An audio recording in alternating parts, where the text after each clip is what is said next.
एक जंगल में सन्यासी रहता था। लोग दूर दूर से उनके दर्शन के लिए जाया करते थे। जो भी जाता उसे काफ़ी शांति मिलती थी।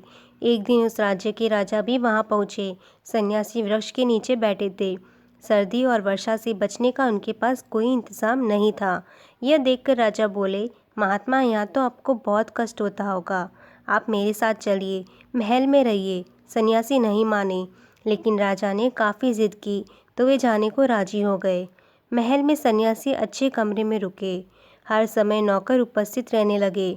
अच्छा भोजन मिलने लगा। राजा रानी दोनों उसकी पूजा करते थे। इसी तरह एक महीना बीत गया। एक दिन रानी नहाने गई। नहाने के बाद अपना हीरो का हार वहाँ भूल आई। रानी के बाद सन्यासी नहाने गया।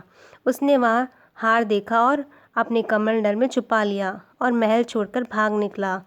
कुछ देर बाद रानी को ख्याल आया और हार ढूंढने लगा। महल में सबको पता चला कि वो हार सन्यासी चोरी करके भाग निकला है। राजा ने सिपाहियों को उनकी खोज में भेज दिया। सन्यासी शहर से भागते हुए जंगल में पहुंचे और थक कर वहीं रुक गए। उन्हें भूख लगने लगी तो वहीं उपस्थित एक फल तोड़कर खाने लगे, लेकिन वो फल एक औषधि था, जिसकी वजह से सन्यासी का पेट खराब हो गया और उन्हें दस्त लग गई। उनका पूरा पेट साफ हो गया और फिर उन्हें हार का ध्यान आया और उन्होंने खुद से पूछा कि ये चोरी मैंने क्यों की।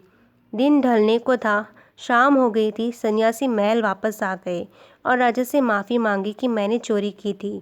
राजा ने आश्चर्य से कहा, वापस ही लाना था तो ले क्यों गए थे? सन्यासी ने कहा, राजन, क्रोध न करना। 30 दिन में तुम्हारा अन्न खाता रहा, जिससे मेरा मन पापी हो गया। जंगल में मेरा पेट साफ हुआ, तब मेरा शरीर शुद्ध हुआ और तुम्हारे अन्न का प्रभाव समाप्त हो गया और मैं अब फिर से पहले जैसा हो गया हूँ। अन्न को जिस भावना से कमाया हो, तैयार किया गया हो, उसका प्रभाव सीधे ही मन और बुद्धि पर पड़ता है। इसीलिए कहा गया है, जैसा खाओगे अन्न वैसा रहेगा मन। यदि आपके जीवन में महान चरित्र चाहिए तो आपको अपने आहार को सही रखना पड़ेगा, क्योंकि जितना शुद्ध आपका आहार होगा, उसी के अनुरूप आपके शरीर में ऊर्जा बढ़ती जमा होती चली जाएगी।